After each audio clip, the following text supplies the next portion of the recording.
This episode is brought to you by Fandango. People say fans are too distracted these days, but the truth is, when a great movie hits the screen, you show up. You stay glued, invested, part of the story. And without fans like you, there'd be no cinema magic, no shared moments. So head to Fandango.com to get tickets, stream, or rent or buy top movies and series.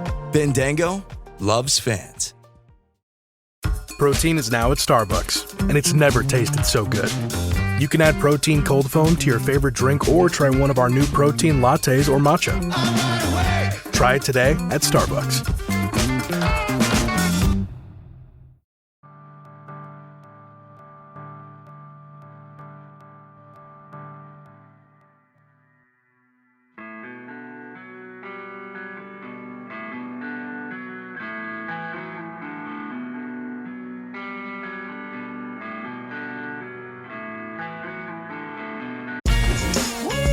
Refreshing wild cherry cola meets smooth cream.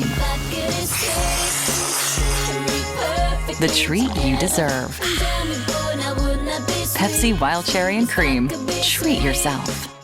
Spring is starting at the Home Depot, and we're bringing you low prices guaranteed so you can wake up your yard this season. Shape up your lawn with top brand outdoor power tools like this Ryobi 40-volt mower with up to 50 minutes of runtime. Bring in a splash of color with spring blooms and fresh plants from the Home Depot Garden Center. Then refresh your garden beds and keep them clear of weeds with Bigoro Mulch, 3 bags for $10. Start your spring with low prices guaranteed only at the Home Depot. Exclusions apply. See homedepot.com/price match for details.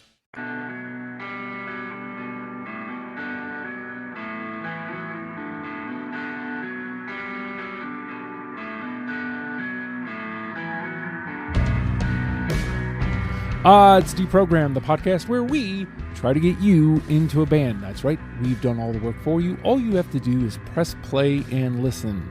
And my name is Justin. You could call me Band Curious because I like to get my friends together to talk about bands that they enjoy and find out why they enjoy them.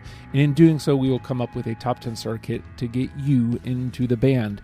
And, you know, I might as well be as direct as possible with this because there's going to be a beat happening because today we are talking about beat happening. And the two of you seemed really excited about this one. This one came out of left field. I feel like we did Neutral Milk Hotel and the two of you were discussing them, John, and then Gavin couldn't make up his mind. So you said, I want to do Beat Happening. So, yeah. So talk to me about Beat Happening and how the hell did we get here? Right. So Beat Happening is an interesting band. Like they were in Our Band Could Be Your Life. They are ostensibly a punk band, if only in attitude. Mm-hmm. They are interesting, and like they're one of these bands that we talk about that's super influential, even though they were very small and not very, like, you know, quote unquote popular. They didn't sell a lot of records in their time, but they're like, if you think back, like Beat Happening started in 82 or 83, and like you think about what was going on then, like hardcore had been going on, punk rock was pretty much over, but hardcore was transitioning into metal, and like everything was like super heavy. So like every once in a while you get these bands or these people, these artists that, for lack of a better word, they zig when everyone else zags. Mm-hmm. Right? They see what's going on, they're like, nope, this is not for me. We're going to do the exact opposite of that. And, you know, that goes back to like the Velvet Underground, like Jonathan Richman, huge influence. Like you think about what was happening at the time, like the Violent Femmes in Milwaukee, even though like that record became huge, like they were on an indie label. They were from Milwaukee, like busking on the street, playing these like acoustic guitar songs that the guy didn't sound like anything else that was going on. And Beat Happening starts in Olympia, Washington. It's the brainchild of this guy, Calvin Johnson, who was into like college radio and zines, like things that would become popular 10, 15 years later. Like they, along with, you know, you had, you know, Minor Threat, and the Discord stuff on the East Coast, like kind of giving the blueprint for DIY for people around the country. Like do it yourself. You don't need a label. Like, the Clash were on CBS Records, a major label. The Ramones were on Sire. There wasn't this history of bands doing it themselves until this time, like 80, 81, 82. So Calvin like starts this record zine, I think K Records, which lasted for a long time. I think it's probably even still around. And like, it gets overshadowed by Sub Pop in the late 80s and early 90s when that blows up.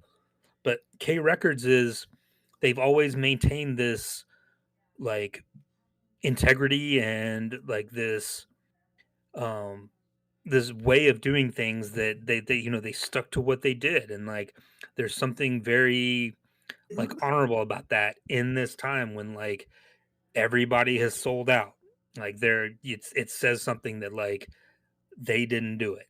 And Beat Happening, he saw what was going on with all this heavy music, and he was like, nope, we're I'm gonna find some people that can barely play, and we're gonna sing songs about cute things and love and crushes, and it's gonna be this very like twee thing, and screw anybody who doesn't like it.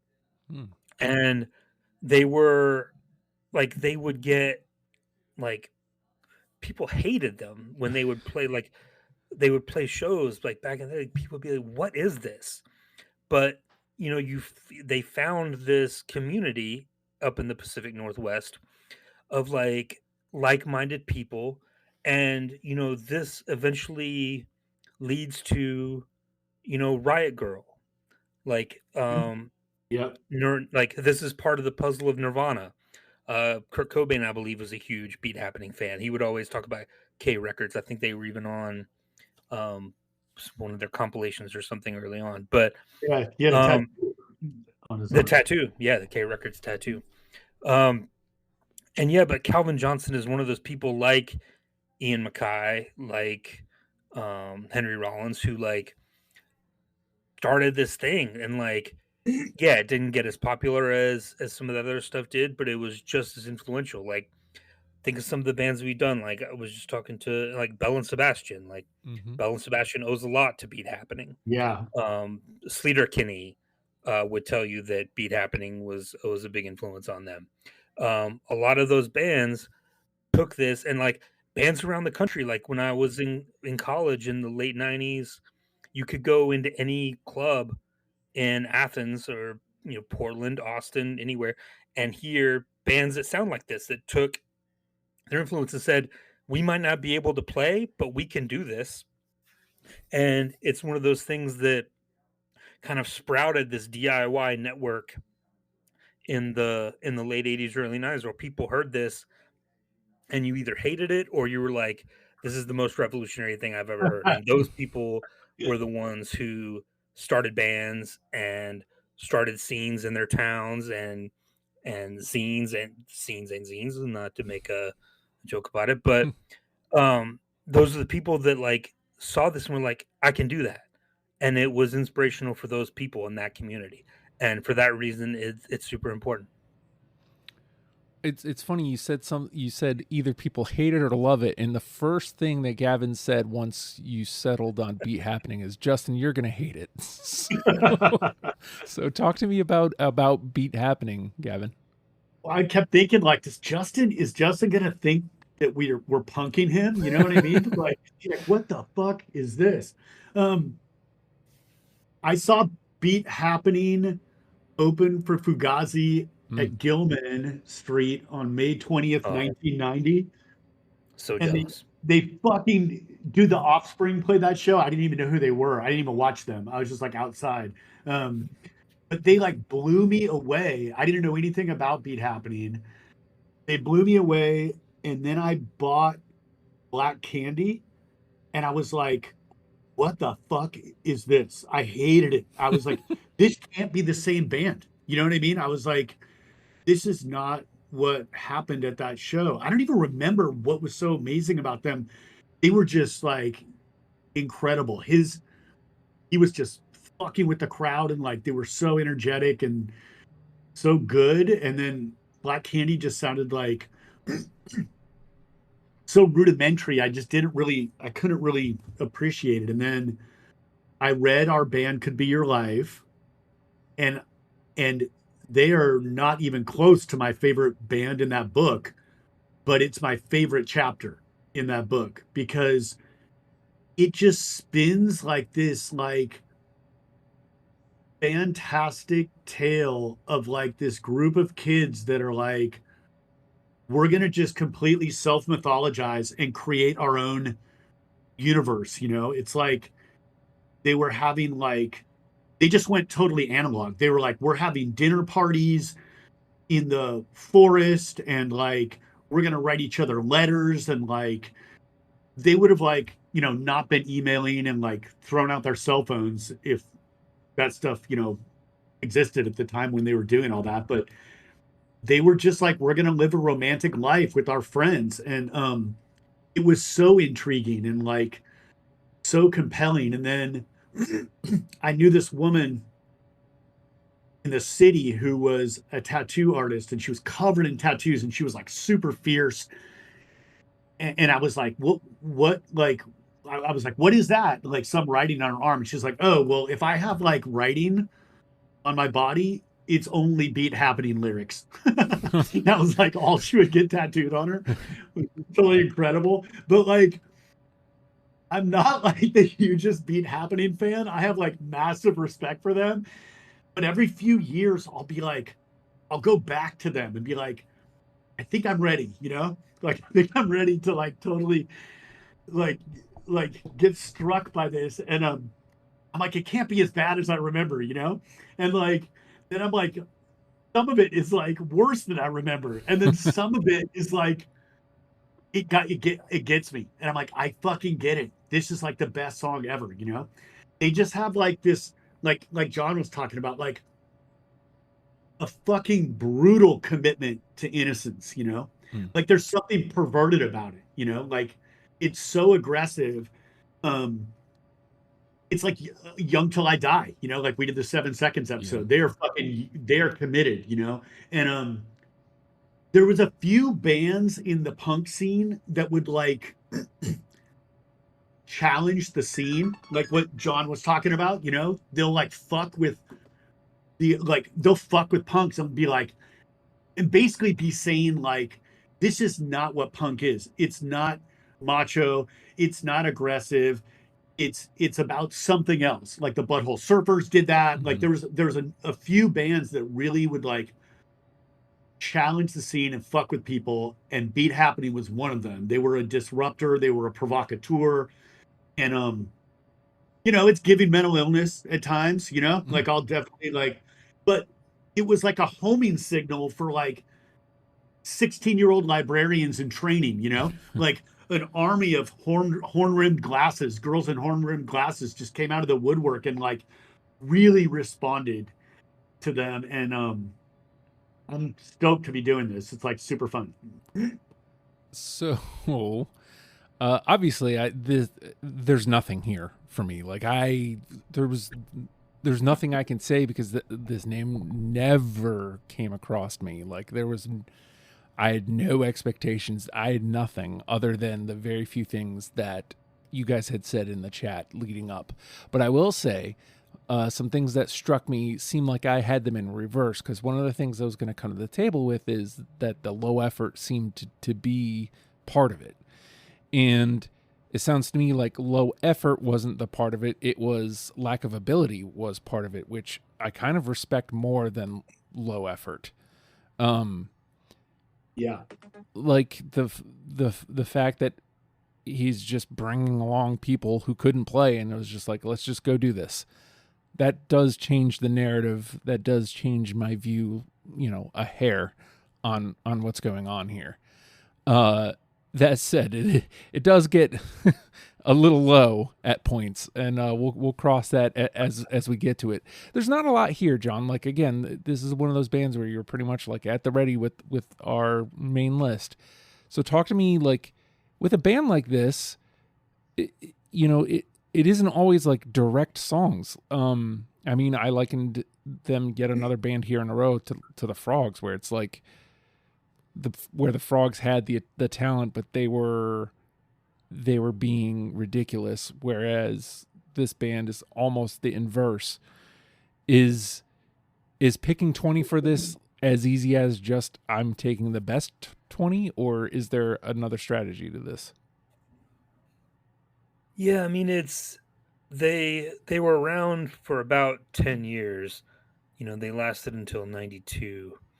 And by that time they had like gotten a little more polished and like, learned a little bit. The songs are a little more, fleshed out, and they were doing some different things musically.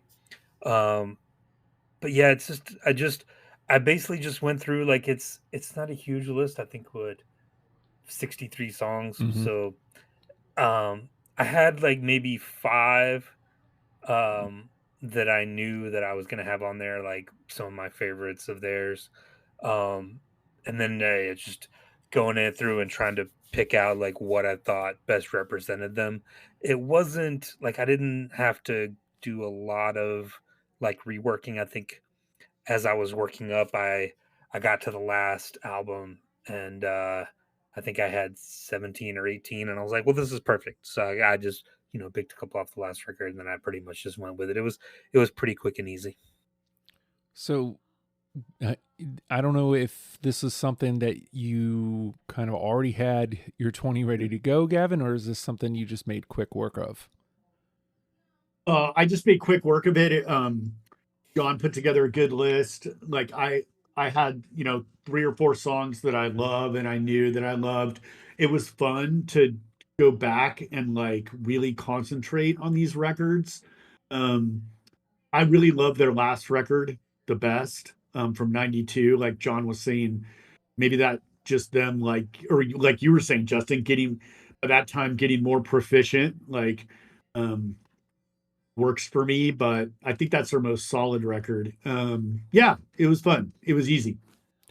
I agree that the last record was easily my favorite and the one that I was able to like latch on to the most. But I will say this, if in doing this, this is one of those things where it's like you have to kind of even it out because you have to show the story. And if I just show their best record, which just happens to be the last one, I'm doing a disservice to what the band is and or was and where they came from. So like some of the cringeworthy stuff from early on, I brought to the table, like, I mean, a lot of the ones that I was just like, oh, like you could tell there's something there. And it's just like, man, if there was just a little bit more thought and time put into this song, it would be really good. And I just That would couldn't. defeat the purpose. Like that's Exactly. not what they're about. Exactly. And I got that by the end of the first record. I was like, oh, that's why I said like, oh, the lack of the effort is part of the thing. So it's like, yeah, like I'm glad that I didn't just stick to the last record and then like kept a few from the earlier stuff because it felt like I needed some of everything to really represent the band. So, I mean, that said, John, this could either easily get out of hand. This feels like it could get out of hand either way.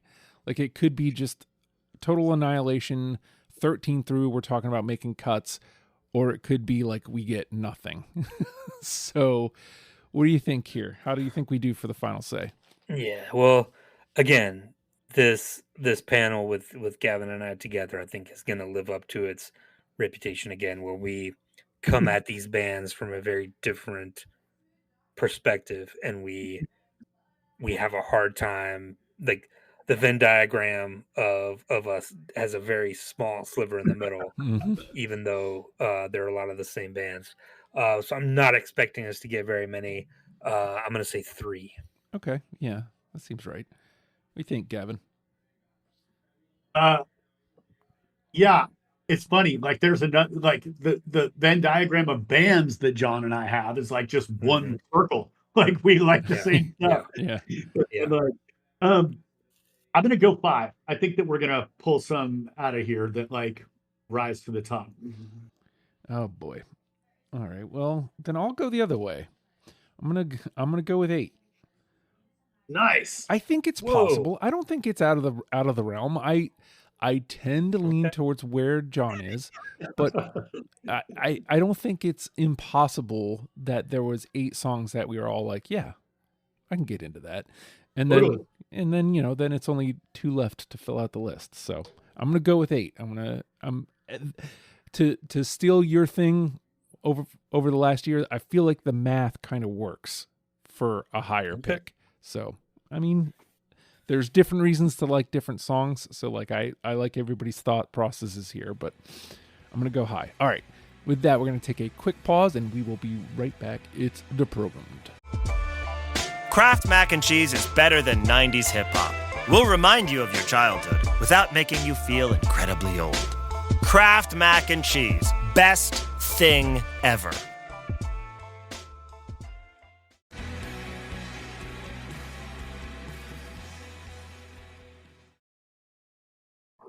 And with that, the name of the game is Deprogrammed. The 3 of us have combed through the Beat Happening discography and plucked out 20 songs that we're now going to mash together in an attempt to create a top 10 circuit for you, in case you have never, like me, heard of Beat Happening. I'm going to go different here. Instead of doing the thing, I'm going to do a different thing where I just genuinely loved this song. And I found myself singing it the next day, and I was like, okay, so there's something to this. Maybe I'm alone, but I hope I'm not. How about Bury the Hammer? Yeah. No. Oh. But I'm glad you like it. Oh. Yeah. Oh. No, we might be wrong on that. I think I like your. Yeah. Yeah. All right. That's the last song on the last record. Yeah. Yeah, it left me with a feeling that I didn't expect to feel for this band. So, I forgot to copy the playlist. Hold on. Make a copy. I'm doing stuff live into a microphone because I will not edit this. Beat Happening gets a 1 and is going to go into the bin. Come on, computer. Bury the Hammer.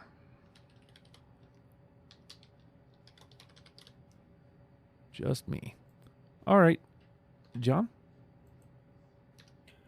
All right, I'm gonna go with the one that gets stuck in my head the most. The chorus, like you wouldn't think that it would, but it's just an earworm, and I was singing it all day today. It's maybe their most popular song. How about Indian Summer? Yeah. Oh yeah. All right. Cool. That's such an amazing song. And Yeah. a lot of people cover it, you know? Yep. Oh, really? Oh, Yeah. I have a cool record with Spectrum doing it, like Sonic Boom from Basement 3 doing it really cool. And yeah, that's kind of a indie standard, you know? Yep. Huh. All right. I love that song. I meant to mention this in my I can't take full credit for Indian Summer specifically, but I meant to mention this. I did balance my first pass against a top 20 list that I found, and I was like, I have most of these. Cool. I'll just cut out a few other ones. Indian Summer happened to be one of them. So, Nice. all right, Gavin. I took a song off Jamboree where Heather is kind of doing a Mo Tucker thing with like no music behind her. I took Ask Me. Oh, I actually really like that one, but I didn't keep it. Yeah, close, but didn't have room. I think that was one of my last ones. I like her songs though. I have a few of them. Yeah. Same. Yeah. Same. All right. We're back around to me. How about, I'll go to the top of my list. How about Our Secret? Yeah. Yep. Hey. Oh, cool. Nice. Yeah. One I did that I like the first record on Spotify has all that extra stuff, you know? So I like separated it from the regular record, and then like the extras are all between 83 and 85, and Our Secret, like the first one of those, is really good. That's a great song. All right. There was so much that I forgot to do before. Usually I don't. Usually I'm much more prepared, which is funny because you wouldn't know it. But Well, this is perfect for Beat Happening. It We're really doing Beat is. Yeah, Happening. exactly. it actually Yeah. works out in my favor. So, all right, Our Secret gets in. Boom, boom, boom. John? All right, I'm gonna go back to the last record, and this song, um, there was a girl band a few years later that took their name from it. Um, I believe put out some records on OK as well. How about Tiger Trap? Yes. Yeah. Hey. Yeah. Nice. There we go. Last record represent.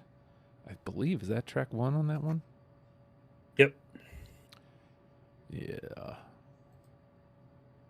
Come on. I'll tell you what. This is going to be weird, but like when I went back to look at the list later and saw that this song was 6 minutes and 53 seconds, I was like, really? I didn't feel that way. Like, Yeah. usually It's not even the longest one on that album, though. Yeah. Usually when something gets that long, I'm starting to get okay, I get what's going on here. I just kind of fell into it. So that kind of really set the tone for what to expect on that last record. So Tiger Trap is in. I have to type all these guys. I'm sorry for being unprepared. Like we said, it actually makes sense in this instance, but still. All right, Tiger Trap is in, and Gavin. Oh, I forgot how much like they clearly like love the Cramps, you know? Mm.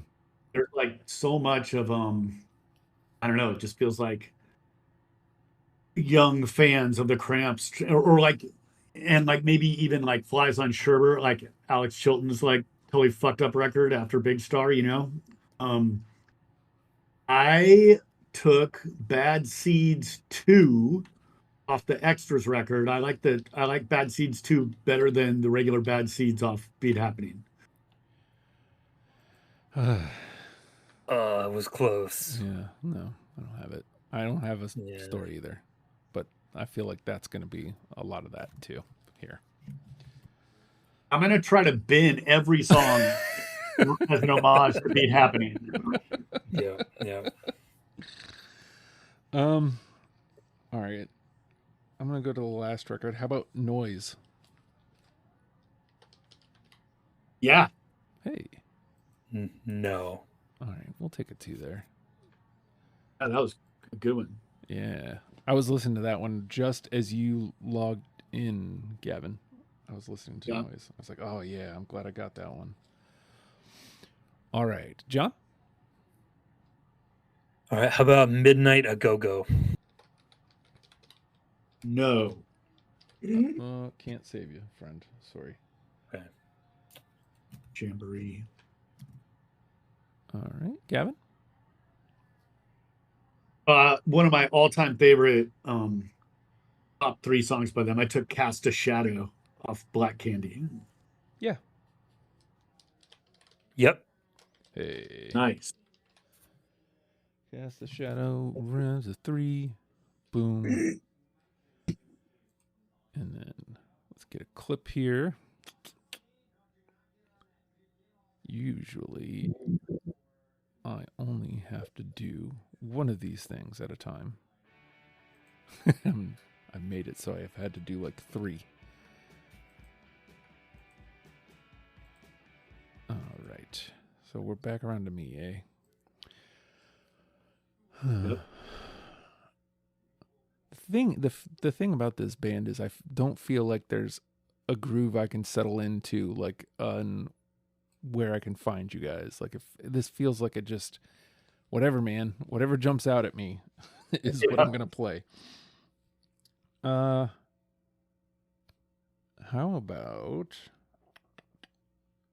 about Me Untamed? No. No. All right, Me Untamed. Into the bin she goes. All right, John. All right, I'll go with another one of their iconic songs. How about Hot Chocolate Boy? No. Oh, Ooh, that's surprising. yeah. Okay. Well, everything about this is. Yeah. The fact that we're doing it kind of is. All right. Gavin? I took their greatest song that we have to send to the best of the year. Did you guys take Christmas? No. I didn't know that. No. I'm so awesome. All right. I don't know. How about Foggy Eyes? Yeah. Yes. Hey. Is that their first single? I think it might be. I'm surprised that that's It's a thing. early. I think Our Secret was the first single. Right. The fact that Yeah, there you're right. is Yeah. a single is wild to me. But then there were like there's a bunch of tapes and like Right. yeah, who knows? All right. 1, 2, and 3. What is that at? Puts us at 5? Yeah. Yeah, we blew right past my 3. Yeah. Yeah. We got a good little bit left here too. Maybe I'm not so Yeah. crazy, hey? All right, John? So speaking of that first single, I took the B side. It's a Heather song. What's Important? Yeah. Yeah. Cool. Yeah. A really cool song. All right. What's... Did you have it, Justin? Yes, I did. Nice. Man, we're rocketing toward Justin's 8 here. I know. It would be nice to go past it. We're Right. still not out of NTP. We got nothing in a conversation. Yep. We got noise. We One got song. one. Yeah. One song. Yeah. Oh, yeah, I got you. Yeah. You're right. But I know what I would pick if I do end up winning. So, I already Okay. know. Okay. I'm pulling Christmas out of the trash for sure. Do a lyric search, people. Do a lyric search. That's all I can say. All right, let's see. So what's important is in, and that one was John. So Gavin. I took Cry for a Shadow off Dreamy Yeah. in 91. I got it. No. All right. Cry for a shadow. Man, I tell you, I'm really. Sometimes I'm not sure like how much the prep for the show, like the putting it into the sheet ahead of time, is helping me. I'm really realizing it right now. All right. How about TV Girl? Yeah. No. All right. TV. Come on. TV Girl gets a 2. And I think, what does that put us at? 9 between Yep. the two? Yep. Yeah. All right. John? I took the first version of Run Down the Stairs. No. No. Okay. Run down the stairs. -1.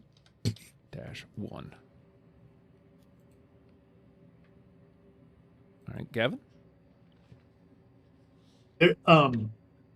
When I was like in grad school and like writing fiction, I was getting an MFA at the University of Oregon. They were like, I had a teacher that was like, You don't wait for inspiration to happen to you. You show up at the same time every day at the desk to write, and then you're there ready when it strikes. And beat happening reminds me of that. It's like, what if you didn't worry about talent, but you just refused to stop writing songs? And then sometimes you get lucky, like, a broken clock is right twice a day. I took fortune cookie prize off Dreamy. Yeah, I got it. No. All right, we'll take a 2 there. Fortune. I think the NTP is officially out of play now. 1 and 1. All right. I'll go back to the beginning. How about Bewitched? No. No. All right. But that seems like a show they would love. Into the binge she goes. And John? All right. I took the 9-minute song off of You Turn Me On. How about Godsend? Yeah. Yeah, it's so good. Hey. Cool. That's one of my top 3 songs by them. Nice. Did you take it, Justin? I did, yes. Killer. Wow. Wow. Who would have guessed? I guess me. Sort of. I guess me. Hold on. Let me cue it up here. Yeah, 9.5 minutes. Again, who would have guessed that wouldn't be a turnoff? On a band like this, Yeah. you would think the longer it goes on, the quicker you'd be out. Yeah. Right. All right. So Godsend was John, right? Yeah. Yeah. All right. So Gavin, you're up. Yeah, like brevity is their friend, Mhm. You want to get in and get out quick. I took Heyday off the last record. Oh, fuck. That was literally number 21. A good one. I loved that one. That's just me trying to play the game, trying to cover more stuff. All right. Let's see. What do I got here? 1, 2, 3, 4, 5, 6. Let's do one more round and then dump out. How about Knick Knack? No. No. I chose wrong. Knick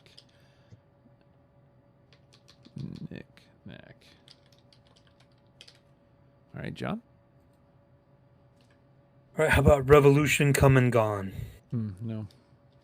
Almost. That was late cut. Okay. And Gavin. That's a John title. We could have guessed. Yeah, that's true. Yeah, that's true. All right, Gavin? I took Left Behind off Dreamy. Nope.